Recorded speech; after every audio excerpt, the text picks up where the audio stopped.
بسم اللہ الرحمن الرحیم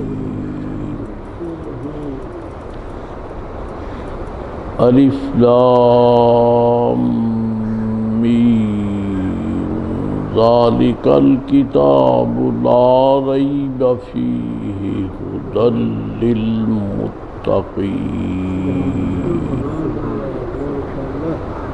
صدق اللہ مولانا العظیم وصدق رسولہ النبی الکریم الامین۔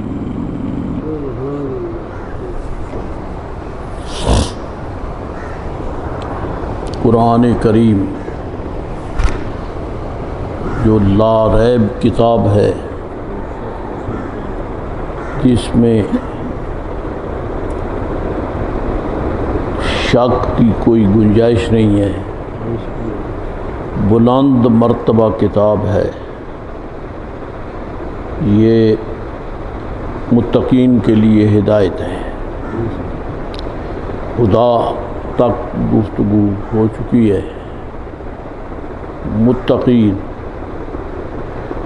یہ اس میں فاعل ہے، اس کی مصدر اتقاء ہے، ثلاثی مزید فی، اور اس کا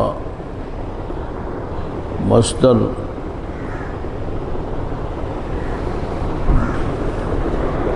جو مجرد ہے وہ تقویٰ ہے۔ تقویٰ دو قسم ہے، جسمانی اور قلبی، روحانی۔ جسمانی تقوی سے متعلق قدرے تعارفی گفتگو ہو چکی ہے۔ جسمانی تقوی یہ ہے کہ انسان اپنے سراپا کو رب العزت جل مجدہ العظیم کی طاعت میں رکھے، نفس امارہ کے پیچھے نہیں چلے، بلکہ رب تعالی جل مجدہ العظیم نے جو حکم عطا فرمایا ہے اس کی تعمیل کرے۔ اور یہ بھی یاد رہے کہ رب کریم نے قرآن شریف میں اس حقیقت کو بھی علم نشرح فرمایا ہے کہ قرآن پاک میں، شرع شریف میں ہم نے جو احکام عطا فرمائے ہیں، تمہیں یاد ہو کہ قرآن کریم کی عظیم نعمت تمہیں عطا کرنے والے بھی ہم ہیں، اور تمہیں طاقت دینے والے بھی ہم ہیں۔ تو معلوم ہونا چاہیے کہ ہم نے جس قدر بھی احکام عطا فرمائے، اوامر و نواہی، یہ ایک نفس الامری حقیقت ہے کہ رب کریم نے جو بھی احکام دیے ہیں، اوامر دیے ہیں، پابندیاں عطا فرمائی ہیں، وہ تمہاری طاقت سے زیادہ نہیں ہے، تمہاری ہمت سے زیادہ نہیں ہے۔ تمہیں وہ احکام عطا فرمائے ہیں یعنی تم برداشت کر سکتے ہو۔ چنانچہ بڑی مشہور آیت کریمہ ہے، لا یکلف اللہ نفسا الا وسعہا۔ رب تعالیٰ فرماتا ہے ہم کسی جان کو ایسی ذمہ داری نہیں سونپتے جو اس کی وسعت و طاقت سے زیادہ ہو۔ یہ قرآن شریف اور حدیث پاک کے حوالے سے نبی رحمت علیہ السلام کی شریعت کا بنیادی تعارف ہے کہ اللہ تعالیٰ نے شریعت پاک میں وہی احکام دیے ہیں جو کہ امت برداشت کر سکتی ہے۔ ایک تو رب تعالیٰ ہے جو وہ بھی کریم ہے، اور ایک رسول پاک علیہ السلام ہے وہ بھی کریم ہے۔ چنانچہ رب تعالیٰ نے نبی رحمت علیہ السلام اپنے متعلق بھی فرما دیا کہ لا یکلف اللہ نفسا الا وسعہا، کہ رب تعالیٰ کسی جان کو اتنی ذمہ داری نہیں دیتا جس کو وہ برداشت نہ کر سکے، قابل برداشت اس کی اپنے عادت کریمہ۔ اور یہ ظاہر ہے کہ بلا واسطہ یہ احکام عطا نہیں ہوئے، بالواسطہ ہوئے ہیں۔ اور واسطہ کیا ہے؟ حضرت نبی رحمت علیہ السلام کی ذات، ان کی بدولت ہمیں ملے ہیں۔ تو اب درمیان میں خالق اور خلق کے درمیان واسطہ ہو گیا نبی رحمت علیہ السلام کا۔ اور اپنی عادت کریمہ تو یہ بتا دی کہ اللہ تعالیٰ اپنے بندوں کو ان کی طاقت سے زیادہ حکم نہیں دیتا۔ دوسرا درمیان میں جو واسطہ ہے ان کی عادت کریمہ بھی اللہ کریم نے قرآن شریف میں بیان فرمائی ہے۔ چنانچہ ارشاد ہوتا ہے لَقَدْ جَاءَكُمْ رَسُولٌ مِّنْ أَنفُسِكُمْ عَزِيزٌ عَلَيْهِ مَا عَنِتُّمْ،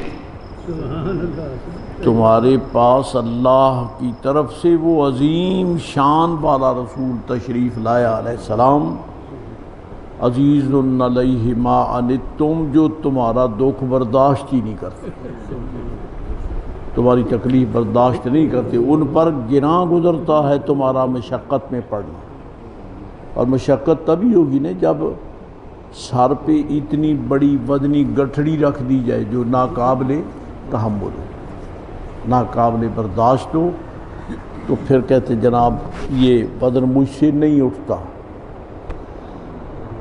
لیکن اللہ تعالیٰ فرماتا ہے نہ تو میں تم پر تمہاری طاقت سے زیادہ وزن ڈالتا ہوں، نہ میرا رسول پاک علیہ السلام تمہارا دکھ برداشت کرتا ہے، تمہاری مشقت وہ بھی برداشت نہیں کرتے۔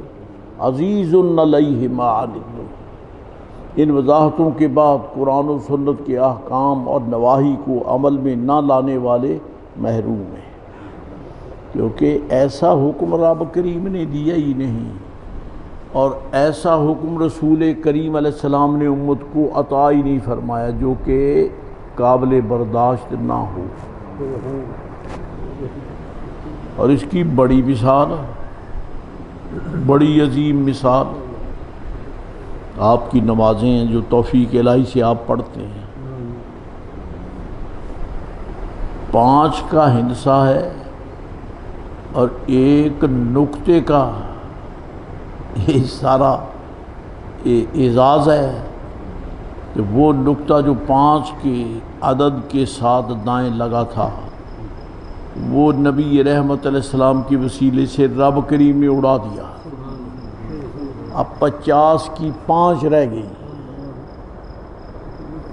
اب بھی اگر نماز میں کوتاہی ہوگی تو پھر اس کے لیے کوئی دلیل نہیں ہے، یہ تو تم کہہ ہی نہیں سکتے کہ وزن زیادہ ہے، یہ نہیں کہہ سکتے، کیونکہ رب تعالیٰ جل مجدہ العظیم نے بوسیلہ حضرت کلیم اللہ علیہ السلام بتوسل حبیب کریم علیہ السلام 50 کی 5 بنا دی، اور پھر آخر میں یہ بھی فرمایا جب نبی رحمت علیہ السلام 5 نمازوں کا حکم لے کر چلے واپس آئے تو رب تعالیٰ نے فرمایا پیارے محبوب علیہ السلام یہ نمازیں جو 50 تھی، ظاہر ہے کہ اگر 50 پڑھی جاتی تو اجر و ثواب بھی تو اتنا ہی تھا، اب وہ تو رہے گی 5، چلیے کچھ وزن تو گھٹ گیا کافی، لیکن اجر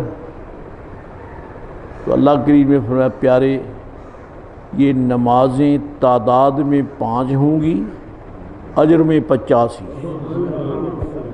یہ بھی حدیث شریف کے لفظ ہیں جن کا مفہوم ہے، تعداد میں 5 ہی ہیں لیکن اجر میں 50 ہے۔ تو یہ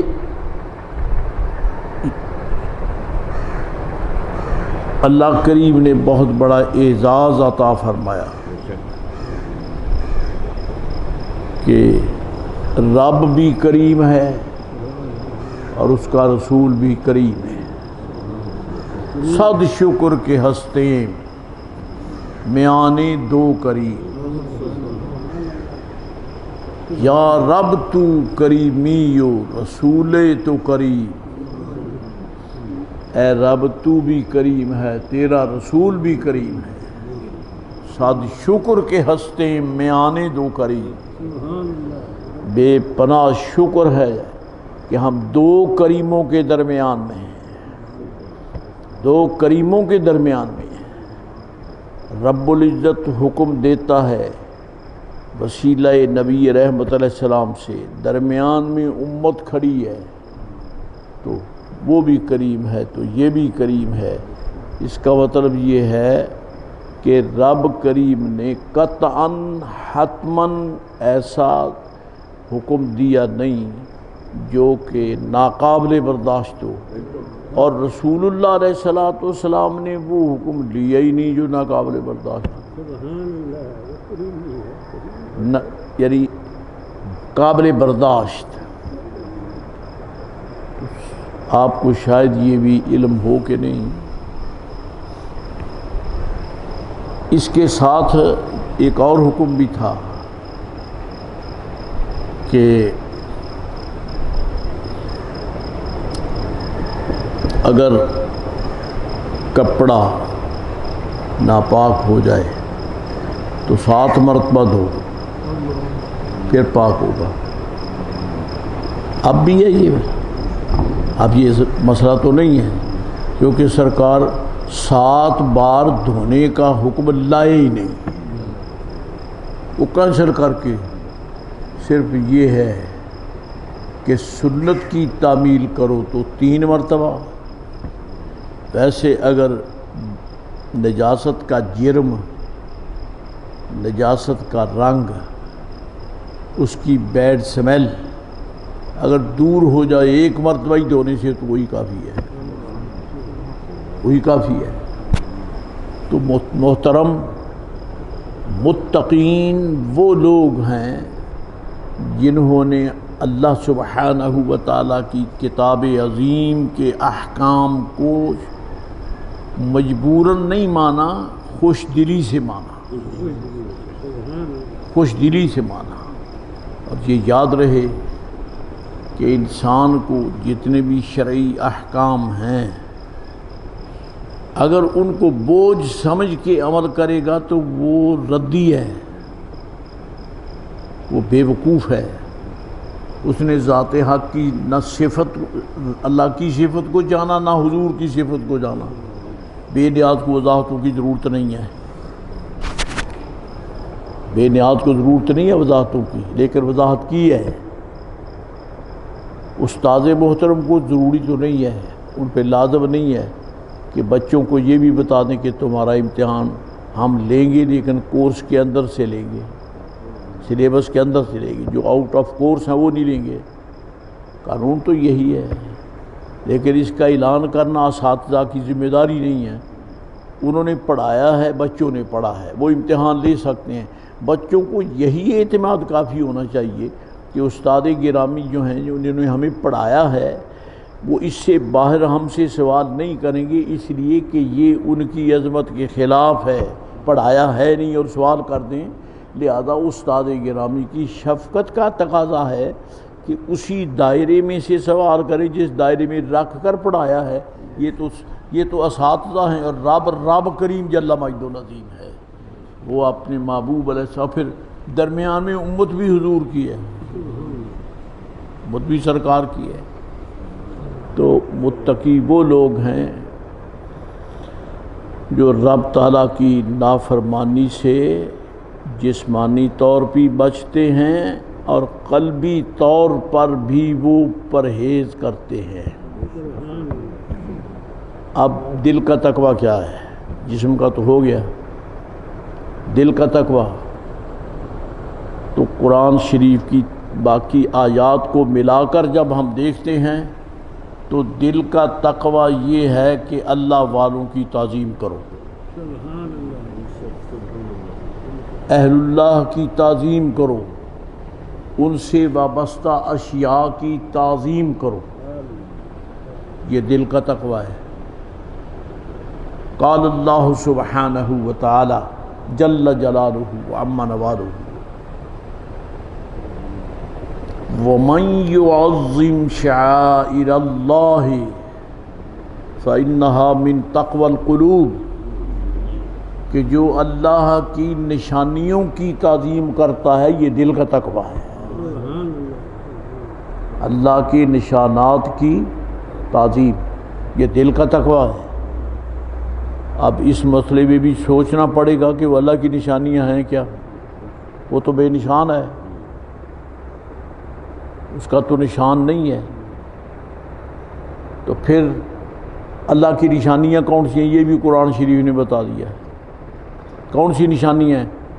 ان الصفا والمروۃ من شعائر اللہ فمن حج البیت او اعتمر فلا جناح علیہ ان یطوف بہما۔ اللہ کریم فرماتا ہے کہ صفا اور مروہ دونوں من شعائر اللہ، اللہ کی نشانیوں میں سے ہیں، صفا اور مروہ۔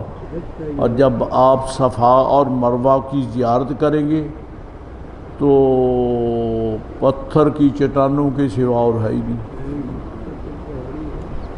پہاڑیاں ہیں، صفا بھی پہاڑی ہے، مروہ بھی پہاڑی ہے، خدائی نشان حد ہے، خدا کا نشان اور وہ بھی پہاڑیاں، یہ کیوں؟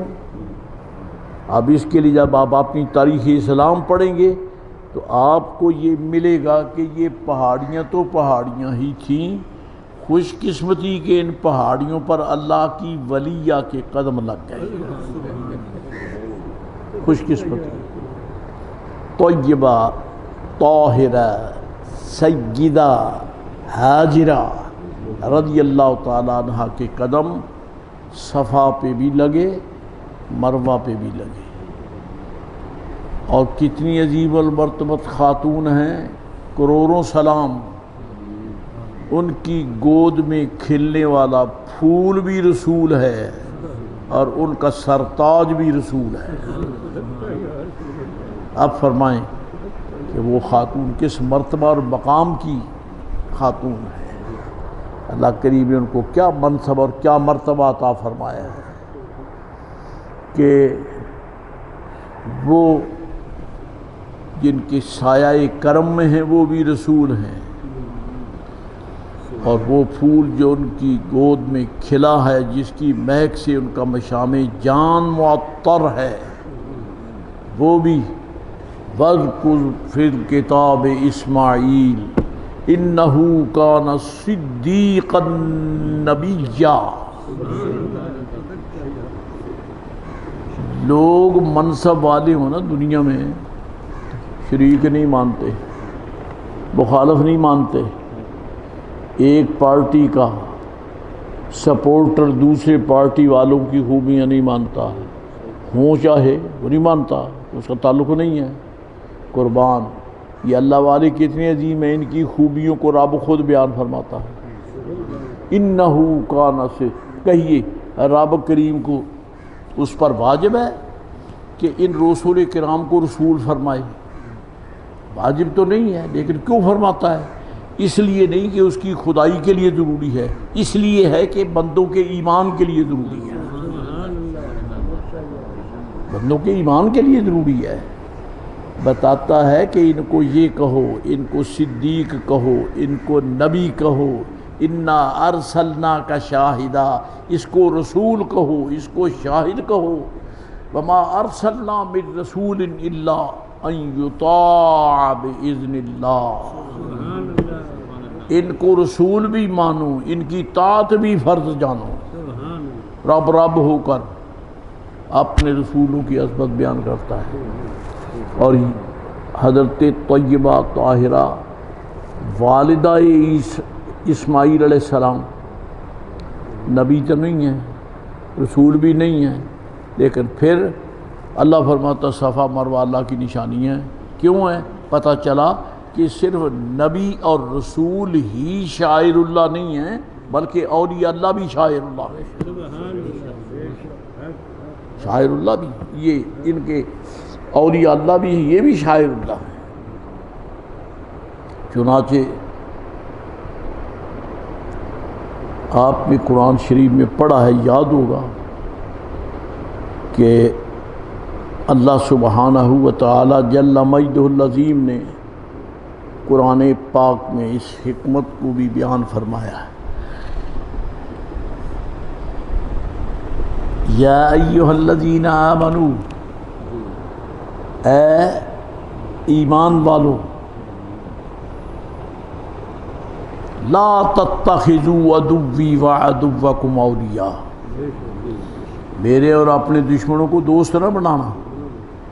اللہ فرماتا ہے میرے اور اپنے دشمنوں کو دوست نہ بنانا. مولا تیرے دوست کون ہیں؟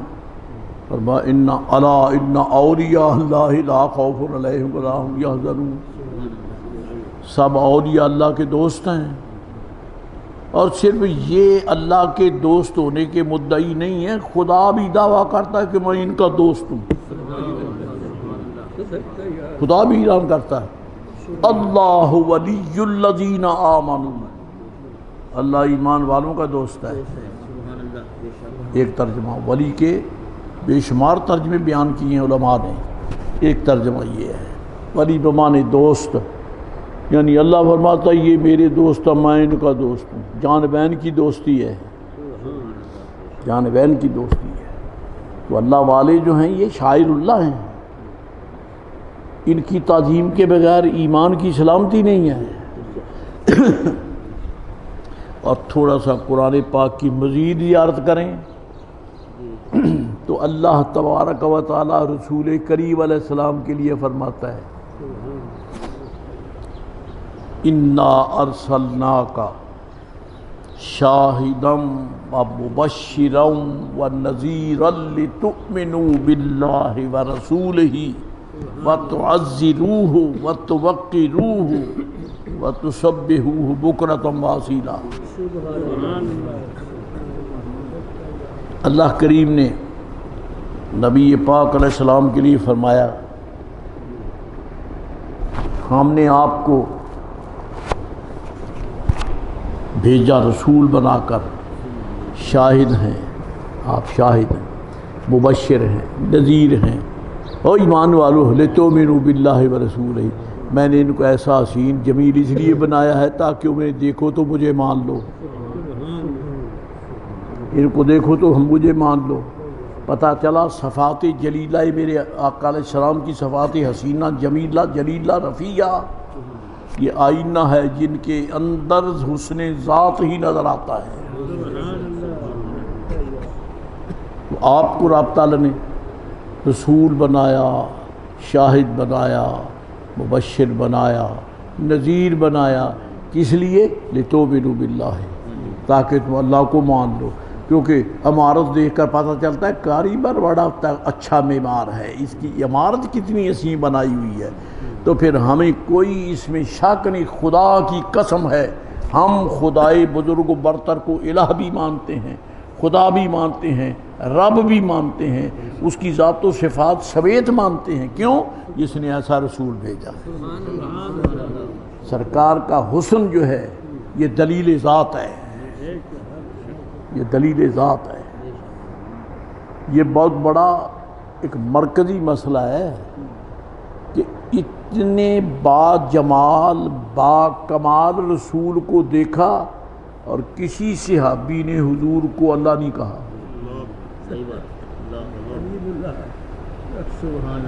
نہیں کہا. یہ نصارہ بے توفیق لوگ جنہوں نے 4-5 معجزے دیکھ لیے سرکار عیسیٰ علیہ السلام کے، بکواس شروع کر دی یہ تو اللہ ہے، یہ تو اللہ کا بیٹا ہے. اعوذ باللہ لقد کفر الذین قالوا ان اللہ ثالث ثلاثہ. بے ایمان ہے اللہ فرماتا ہے یہ جو کہتے ہیں کہ اللہ تین کا تیسرا ہے، یہ غلط ہے. صرف کیا دیکھا؟ حضرت کے چند اعجاز کمالات، چند اعجاز کمالات دیکھے. لیکن یہاں ہیں ہی کمال کمال، سرکار کی ذات کا رواں رواں معجزہ ہے، رواں میں کیا عرض کروں، میرے آقا کا لعاب شریف بھی معجزہ ہے، اور کیا عرض کروں، میرے آقا علیہ السلام حاجت فرمائیں تو یہ بھی معجزہ ہے، یہ بھی معجزہ ہے۔ کسی نے کہا ہو، بتایا ہو، تاریخ میں یہ جو لکھا ہے کہ سید عالم علیہ السلام کا پسینہ مہکتا ہے، حالانکہ پسینے میں بو ہوتی ہے، صرف پسینہ ہی نہیں، سرکار کی حاجت بھی مہکتی ہے، حاجت بھی مہکتی ہے۔ ام المومنین طیبہ طاہرہ فرماتی ہیں سرکار علیہ السلام حوائج ضروریہ کے لیے سرکار واش روم میں تشریف لے جاتے، بیت الخلاء میں، قسم بخدا کوئی وہاں سے بدبو نہیں آتی، جہاں سرکار حاجت فرماتے ہیں وہاں مہک ہی مہک ہے، تو وہ تو سراپا ہیں، سراپا حسن ہے، سراپا خوبیاں ہیں، ان کا رواں رواں خوبی ہے۔ وہ تین چار دیکھیں تو خدا مان بیٹھیں، یہ سراپا دیکھتے ہیں لیکن خدا نہیں مانتے۔ کیوں نہیں مانتے؟ اس لیے کہ یہ خدا کے حسن کی دلیل ہیں، دلیل جو ہوتی ہے وہ مدلول نہیں ہوتا، مدلول اور ہے، دلیل اور ہے، اور یہ ایسی کامل دلیل ہے، پہاڑوں سے، بیت اللہ سے، زمین سے، آسمان سے، ستاروں سے، چاند سے، سورج سے، خدا کی ذات پر دلیل قائم نہ ہو سکی، لیکن محبوب آئے تو خدا پہ دلیل قائم ہوگی۔ خدا خود فرماتا ہے، اللہ تعالیٰ خود فرماتا ہے، یا ایھا الناس قد جاءکم برہان من ربکم، تمہارے پاس تمہارے رب کی دلیل آئی ہے، حضور دلیل ذات ہیں۔ اور صوفیاء کے مطابق ایک نرم سا، گرم سا، پیارا سا اشارہ ہے، پیارا سا اشارہ ہے۔ بچے کو دیکھ کے کہتے تیرا باپ نظر آتا ہے، بچے کی شکل میں اس کا باپ، اس کی شکل بچے باپ جیسی شکل ہے، اسی لیے نظر آتا ہے۔ رب کریم نے میرے آقا علیہ السلام کے بابا جان کو پہلے ہی اپنی بارگاہ میں بلا لیا، اس لیے خدا بتایا چاہتا یہ بھی باقی ہیں، میں بھی باقی ہیں، دلیل میری ہے۔ دلیل مدلول نہیں ہوتی، اسی لیے رسول خدا نہیں ہوتا، سرکار کو کسی نے خدا نہیں کہا، ویسے جانور سجدہ کر دیتے تھے، جانور سجدہ کر دیتے تھے، درخت بھی سجدہ کر لیتے تھے۔ جاءت لدعوتہ الاشجار ساجدۃ تمشی الیہ علی ساق بلا قدم، مولاي صل وسلم دائما ابدا علی حبیبک خیر الخلق کلہم۔ اللہ اکبر۔ کاٹ کھانے والا، بھاگنے والا، بگڑا ہوا اونٹ جو مالک ڈرتا قریب نہیں جاتا کہ یہ کاٹ کھانے کو دوڑتا ہے، اونٹ جب مستی میں ہوتا ہے یہ کاٹ لیتا ہے کہ ڈر قریب نہیں جاتے، اس کے منہ سے جھاگ نکلتی ہے، آدمی ڈرتا قریب نہیں جاتا۔ صحابی عرض کرتا ہے یا رسول اللہ میرا اونٹ جو ہے وہ بہت شریر ہو گیا ہے، وہ تو کاٹنے کو بھاگتا ہے، میری اس پہ کمائی ہے۔ یہ کوئی حضور سے شکایت کرنے والا مسئلہ ہے؟ آپ تو رسول ہیں، آپ تو اللہ تعالیٰ کے احکام پہ بتانے کے لیے تشریف لائے ہیں، یہ تو اونٹ ہے، اونٹ۔ عرض کی حضور میرا اونٹ تو بہت مجھے پریشان کرتا ہے، وہ تو کاٹنے کو بھاگتا ہے۔ سرکار کھڑے ہو گئے، چلو تمہارے اونٹ کا علاج کرتے ہیں، تمہارے اونٹ کا علاج کرتے ہیں۔ دروازہ کھولا، باغ جو جس باغ کے ارد گرد دیوار ہو نا جی، اس کو عربی میں حائط کہتے ہیں۔ حائط کا دروازہ کھلا، سرکار تشریف، انتہائی آخر میں وہ ایک درخت کے پتے نوچ رہا تھا، جب اس نے پاؤں کی آہٹ سنی دیکھا تو بھاگ کے آیا. صحابہ کرام کے پاؤں کی مٹی نکلی. حضور یا رسول اللہ. وہ بھی اونٹ والا کہتا حضور میں نے اس کو جیسے بھی ہے چھوڑا, آپ اس کے قریب نہ جائیں, جانور ہے اور یہ تو بڑا ظالم ہے, ذرا پیچھے ہو جاؤ. سرکار آگے گئے. حضرت جی حدیث پاک کے الفاظ کا مفہوم, وہ دھڑام سے حضور کے سامنے گرا, اور گرا بیٹھ نہیں گیا, اپنی گردن لمبی کر کے حضور کے قدموں. پہچانا ہے تو یہ ہے, پہچانا ہے تو ہے نا. تو جانور بھی سجدہ کریں.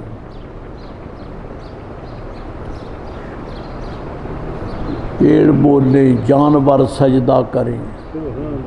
بارک اللہ مر جائے, عالم یہی سرکار ہے. محترم نبی رحمت علیہ الصلوۃ والسلام. ہاں بات یہ ہے کہ رسول کرام بھی شاعر اللہ ہیں اور اولیاء اللہ بھی شاعر اللہ ہیں. اچھا تھوڑا سا لطیف اشارہ اور بھی تو ہے. آپ اب یہ اب تو جگہ جگہ الحمدللہ آپ کے بازار بھی پکے, سڑکیں بھی پکی, لیکن سائیڈ میں کبھی کبھی کچی جگہ بھی تو ہوتی ہے. تو آپ پاؤں رکھتے ہیں تو نشان پڑ جاتا ہے, وہ ہے شعیرہ. آپ پاؤں رکھیں زمین کی کچی مٹی پر, اس آپ کے جوتے کا یا پاؤں کا نشان لگ جائے تو اس کو کہتے ہیں شعیرہ, نشان. یہ آپ کا نشان قدم ہے. تو خدا چلتا کب ہے جس کے نشان پڑتے ہیں. لیکن وہ کہتا ہے کہ صفا مروہ میرے نشان ہیں. تو پھر کیا یہ بات سمجھ نہیں آتی کہ اللہ کے ولی کا قدم جہاں لگ جائے وہ قدم بھی اللہ کا نشان ہوتا ہے, وہ اللہ کا نشان ہے. کیونکہ ولی با خدا کو کہتے ہیں, بے خدا کو نہیں کہتے. تو رب العزت جل مجد العظیم نے فرمایا ھدی للمتقین. یہ قرآن شریف جو ہے یہ متقین کے لیے ہادی ہے. متقین کون ہیں؟ جن کے جسم بھی متقی ہیں, جن کے قلب بھی متقی ہیں. اور اللہ کریم نے ان کو شاعر اللہ فرمایا ہے, شاعر اللہ فرمایا ہے. اور شاہ عبدالعزیز محدث دہلوی رحمۃ اللہ علیہ تفسیر عزیزی میں فرماتے ہیں کہ یہاں جب یہ آیات کے بینات طیبات طاہرات اتری ہیں تو سب سے پہلے اس قرآن پاک کی برکات سے مستفید ہونے والے صحابہ کرام ہی تو ہیں. تو ان متقین سے مراد صحابہ کرام ہیں. شاہ صاحب فرماتے ہیں عبدالعزیز محدث دہلوی رحمۃ اللہ علیہ ھدی للمتقین, اصل میں قرآن کی ہدایت بندوں کو صحابی بناتی ہے.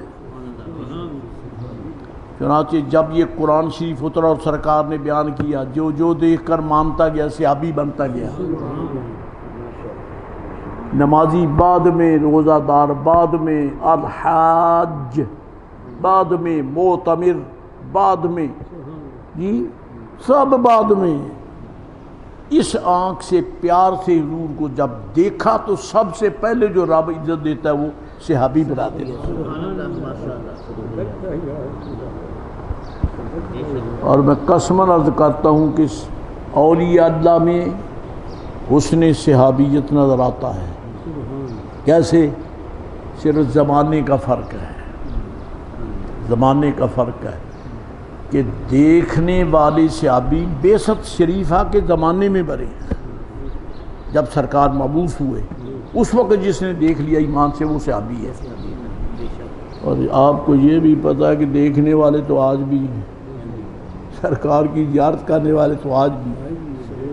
اور یہ اللہ کو زیارت ایسے تو سرکار نے نہیں نا فرما دیا کہ مر رآنی فقد رأى الحق, پھر تو وہ پہلے چلے گئے, بعد والے تو محروم رہ گئے. نہیں, آج بھی جس خوش نصیب کو زیارت ہوتی ہے وہ حق ہی کو دیکھتا ہے, آج بھی دیکھتا ہے. اولیاء اللہ یہ بے خدا نہیں ہے, ان کو اللہ تعالیٰ اپنے حسن کے جلوے ان کی خوابوں میں عطا فرماتا. رسول پاک علیہ السلام حسن پاک ان کو خوابوں میں نظر آتا ہے. اور ابو المواہب شاذلی جن کا ذکر خیر امام شارانی نے اس میں طبقات میں کیا ہے، جب نام لیتا ہوں میرا ایمان تازہ ہوتا ہے. طبقات کبریٰ میں امام شارانی ابو المواہب شاذلی کا لکھتے ہیں، فرماتے ہیں کہ آپ پر اس قدر سرکار کا کرم تھا کہ خوابوں میں بھی زیارت ہوتی، جاگتے میں بھی زیارت ہوتی، جاگتے میں بھی زیارت ہوتی. اور پھر شارانی تیرے قبر پہ خدا کی کروڑوں رحمتیں. امام شارانی فرماتے ہیں امام ابو حنیفہ، امام مالک، امام احمد بن حنبل، امام شافعی یہ مجتہد امام ہیں، انہیں مجتہدین فی المذہب کہتے ہیں. جب فقہ شریف پڑھی جاتی ہے تو کیا کہتے ہیں؟ قال الامام العظم، امام اعظم یوں فرماتے ہیں. اور جب مزید آگے گفتگو بڑھتی ہے شافعی یہ فرماتے ہیں، احمد بن حنبل یہ فرماتے ہیں، مالک یہ فرماتے ہیں. کچھ نہ کچھ اختلاف ہوتا ہے مسائل میں، کچھ نہ کچھ اختلاف ہوتا ہے. یعنی اصل میں کوئی اختلاف نہیں، فرع میں اختلاف ہے. جڑ ایک ہی ہے، تنا ایک ہی ہے، آگے جو شاخیں نکل کے پتے لگے کچھ تھوڑا بہت دیکھنے میں حسن میں فرق ہے. امام شارانی فرماتے ہیں مانو سب کو، تقلید ایک ہی کرو. خبردار کسی بھی دوسرے امام معظم کے متعلق دل میں میل نہ لاؤ، ورنہ تمہاری تقلید امام بھی مسترد ہے. وجہ یہ جو نکتہ لکھا ہے یہ تو سنیوں کے سمجھنے والا ہی ہے. فقیر کے پاس کتاب ہے آپ کی میزان الشریعت الکبریٰ، امام شارانی نے کام کیا ہے. اللہ اکبر. جیسے گارڈنر اور کاشتکار اور باغ لگانے والے کو پتہ یہ بوٹا میں نے یہاں سے لیا ہے، یہ یہاں سے لیا ہے، وہ اس کو جانتا ہی ہے، پہچانتا بھی ہے کیونکہ لگایا ہے. قسماً کہتا ہوں سرکار نے ان اللہ والوں کو اس طرح نوازا ہے کہ یہ میرے آقا کی ہر ادا کے عارف ہیں، پہچانتے ہیں. امام شارانی فرماتے کوئی امام غلط نہیں ہے، تحقیق میں اختلاف ہے، مسائل میں اختلاف ہے، لیکن ان کی عظمت میں کوئی اختلاف نہیں ہے. وجہ فرماتے ہیں کہ وجہ یہ ہے کہ یہ ائمہ کرام جو مسائل شرعیہ بیان کرتے ہیں یہ صرف سوچتے ہی نہیں ہیں بلکہ یہ سرکار سے سبق پڑھتے ہیں، اصل حضور سے سبق پڑھتے ہیں. کبھی یہ خواب میں اور کبھی بیداری میں مشرف ہوتے ہیں اور عرض کرتے ہیں یا رسول اللہ علیہ السلام مجھے یہ حدیث شریف پہنچی ہے سرکار نے ایسے ہی فرمایا ہے. تو نبی پاک علیہ السلام تصدیق فرماتے ہیں کہ میں نے یہی کہا ہے. انہیں حدیث پاک کے متعلق پختگی ہو جاتی ہے کہ حضور کی حدیث ہے. کیوں؟ دوسروں نے تو کالا رسول اللہ صلی اللہ علیہ وآلہ وسلم کتاب میں پڑھا ہے، انہوں نے تو کہ محبوب سے پوچھ کر مان لیا کہ یہ حدیث شریف ہے. حضور آپ نے فرمایا ہے، میں نے کہا اس میں اور بھی واقعات ہیں وہ تو نہیں جا سکتا. اور پھر امام صاحب عرض کرتے ہیں یا رسول اللہ اس حدیث شریف سے مجھے یہ مسئلہ سمجھ آیا، سچ ہے، مجھے جو سمجھ آیا درست ہے. سرکار فرماتے ہیں ٹھیک ہے، ٹھیک ہے. شارانی فرماتے ہیں ان ائمہ کے کسی کی تحقیق کو غلط نہ کہو، انہوں نے خود سے نہیں سوچا، سرکار سے پوچھ کر لکھا ہے. کیونکہ رب فرماتا ہے محبوب شاہد ہے، اپنے غلاموں کا مشاہدہ فرماتا ہے، اور غلام بھی ایسے ہیں ان کی امت میں جو سرکار کا بھی مشاہدہ فرماتے ہیں. لیکن فرق یہ ہے یہ صحابی نہیں ہے، یہ ولی ہے۔ صحابی وہ تھے جو بعثت شریفہ کے زمانے تھے۔ آج جو اہل اللہ ہیں وہ خواب میں بھی مشرف ہوتے ہیں اور ظاہر میں بھی کبھی سرکار کرم فرما دیتے ہیں۔ ہدی للمتقین، متقین وہ ہیں جن کے قلوب بھی متقی ہیں، اور جن کے قلوب متقی ہیں وہ کون ہیں؟ ومن یعظم شعائر اللہ، جو اللہ کے نشانات کی تعظیم کرے اس کا دل یعنی متقی ہے۔ معلوم ہوتا ہے جن کو اولیاء اللہ کی تعظیم نہیں وہ مسترد ہیں، وہ متقی نہیں ہیں، وہ پرہیزگار نہیں ہیں۔ جب نہیں ہیں تو قرآن شریف سے انہیں سبق نہیں ملتا، قرآن پاک کا فیض نہیں لے سکتے، محروم ہیں۔ بس قرآن پاک کا سبق فیض ان کو ملتا ہے جو شاعر اللہ کی تعظیم کرتے ہیں۔ شاعر اللہ کیا ہیں؟ جہاں ولی قدم رکھ دے وہ شاعرۃ اللہ ہے۔ اللہ کا شکر ہے جس نے اہل سنت و جماعت کو شاعر اللہ کی تعظیم کا شرف بخشا ہے۔ اللہ تعالیٰ استقامت علی الحق کی توفیق عطا فرمائے۔ آخر دعوانا ان الحمد للہ رب العالمین۔ ہماری